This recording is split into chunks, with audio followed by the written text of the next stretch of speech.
झारखंड प्रदेश राजद ने निष्कासित पूर्व प्रदेश प्रवक्ता मुस्तफा अंसारी ने एक बार फिर से निवर्तमान प्रदेश अध्यक्ष अभय सिंह और राजद कोटे की सरकार में मंत्री सत्यानंद भोक्ता पर हमला बोला है। मुस्तफा अंसारी ने सोमवार को राजद कार्यालय में हुई पूर्व जिला अध्यक्षों की बैठक के लिए निवर्तमान प्रदेश अध्यक्ष और मंत्री सत्यानंद भोक्ता को जिम्मेदार ठहराते हुए कहा कि इन दोनों नेताओं के चलते हालात ये आ गए हैं।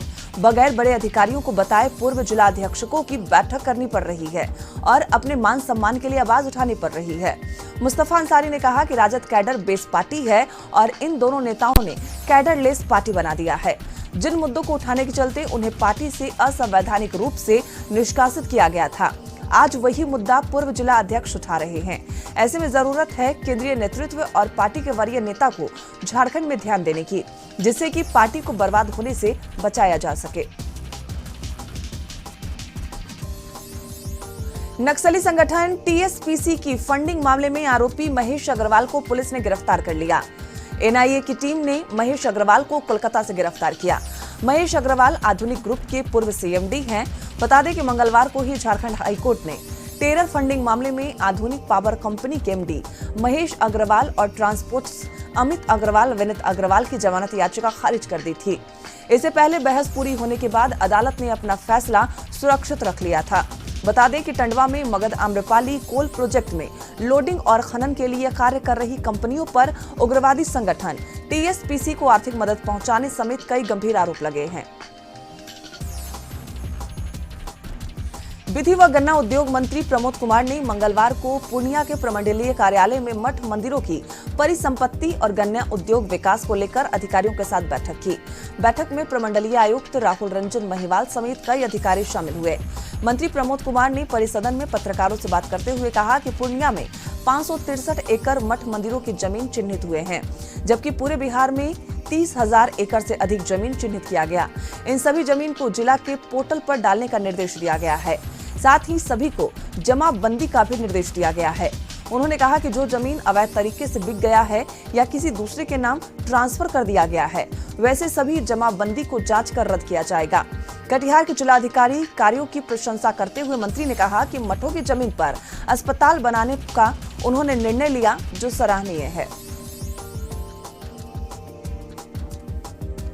पिछले 24 घंटे के दौरान राजधानी रांची में 829 सहित पूरे राज्य में 2514 नए कोरोना संक्रमित मरीज चिन्हित किए गए हैं। वहीं पिछले 24 घंटे के दौरान कोरोना संक्रमण से स्वस्थ होने वाले की संख्या 3898 रही।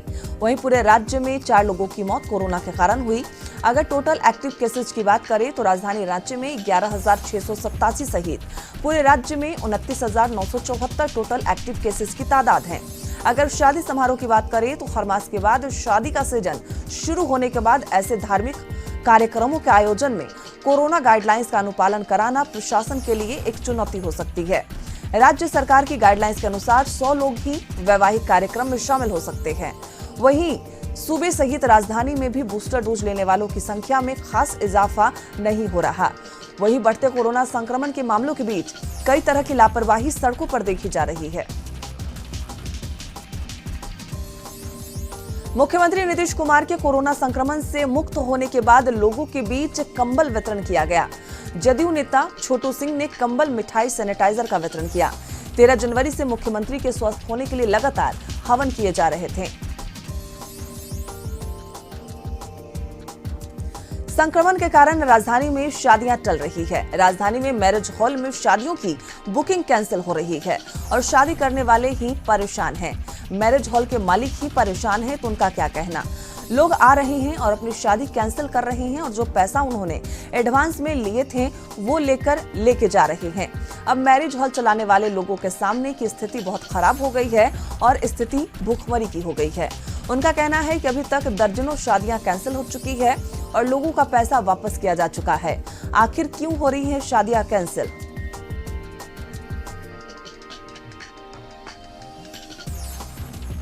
मधुबनी के भैरवस्थान थाना और मनीगाछी के बीच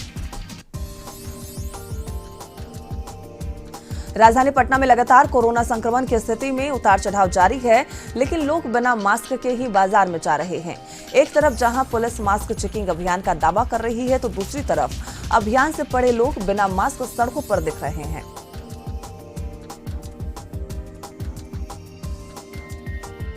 मधुबनी में भैरवस्थान थाना और मनीगाछी के बीच बिठो गांव के पास NH-57 पर कार अनियंत्रित होकर पलट गई, जिसमें 2 लोगों की मौत हो गई जबकि 3 लोग घायल हुए हैं।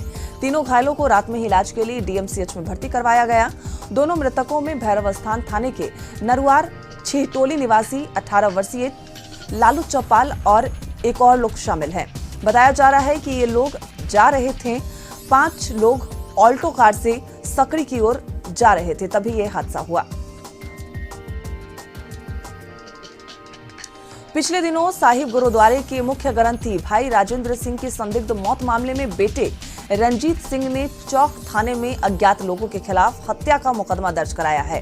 पुलिस मामला दर्ज कर अनुसंधान कर रही है। बता दें कि 13 जनवरी को सुबह 8:20 पर मुख्य ग्रंथी भाई राजेंद्र को गुरुद्वारे कैंपस के कमरे के बिस्तर पर गंभीर हालत में मिले थे। भाई राजेंद्र सिंह के गर्दन कटे हुए थे और बिस्तर पर खून गिरा हुआ था।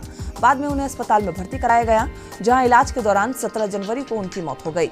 फिलहाल पुलिस इस पूरे मामले पर कुछ भी बोलने से इनकार कर रही है। पटना साहिब गुरुद्वारे की सुरक्षा पर BMP के 16 हथियार से लैस जवान तैनात हैं। कई सब इंस्पेक्टर की तैनाती की गई है। फिर भी इस तरह से किसी तरह की घटना कई सवाल खड़े करते हैं। खबर बगहा के रामनगर से है, जहां ज्यादा कुहासे होने के कारण ऑटो चालक ने संतुलन खो दिया और ऑटो पेड़ से जाकर टकरा गई। हादसे में ऑटो चालक की मौके पर ही मौत हो गई। मृतक की पहचान सवैया पंचायत के मगरूहा गांव निवासी प्रेमदास राम के रूप में हुई है। मोतिहारी पहुंचे जाप अध्यक्ष पप्पू यादव ने मृतक व्यवसायी के परिजनों से मुलाकात की। इस दौरान उन्होंने पुलिस प्रशासन की कार्यशैली पर सवाल उठाए। दरअसल पूर्वी चंपारण जिले के रामगढ़वा थाना क्षेत्र में विगत 16 जनवरी को अज्ञात अपराधियों ने लूटपाट के दौरान गल्ला व्यवसायी अजीत कुमार की गोली मारकर हत्या कर दी थी, जिसके बाद मृत व्यवसायी अजीत के परिजनों से मिलने जन अधिकार पार्टी के सुप्रीमो पप्पू यादव रामगढ़वा के दही बाजार स्थित उनके आवास पहुंचे, जहां पप्पू यादव को सुनने सैकड़ों की संख्या में लोग पहुंच गए। वहीं पप्पू यादव ने मृत व्यवसायी के परिजनों से मिलकर उन्हें सांत्वना दी और उनको हर संभव सहयोग करने का भरोसा दिलाया। उन्होंने व्यवसायी हत्याकांड की लड़ाई लड़ने की बात कही। साथ ही पप्पू यादव ने अजीत हत्याकांड के बहाने भाजपा के प्रदेश अध्यक्ष और सांसद संजय जायसवाल पर निशाना साधा।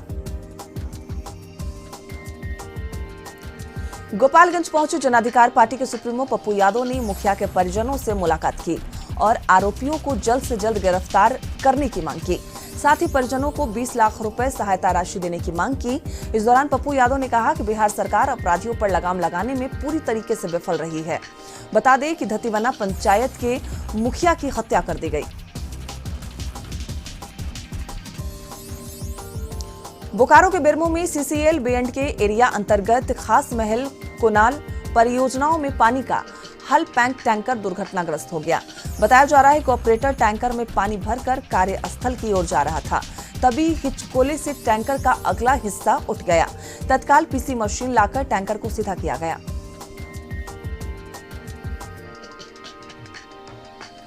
खगड़िया में एक बार फिर से 2 फर्जी दारोगा गिरफ्तार हुए हैं।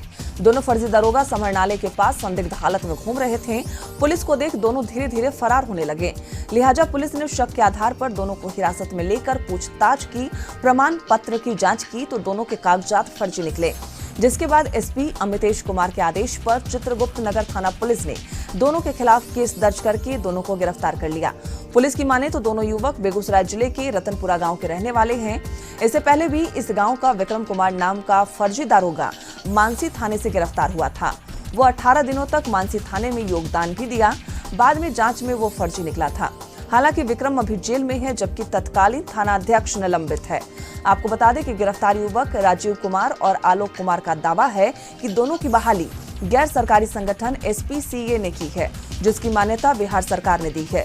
ये संस्था पशु क्रूरता निवारण के लिए काम करती है। हालांकि पुलिस का कहना है कि दोनों का प्रमाण पत्र फर्जी है। किशनगंज में पुलिस ने कोचाधामन प्रखंड के केरोसिन तेल से नकली डीजल बनाने का भंडाफोड़ किया है।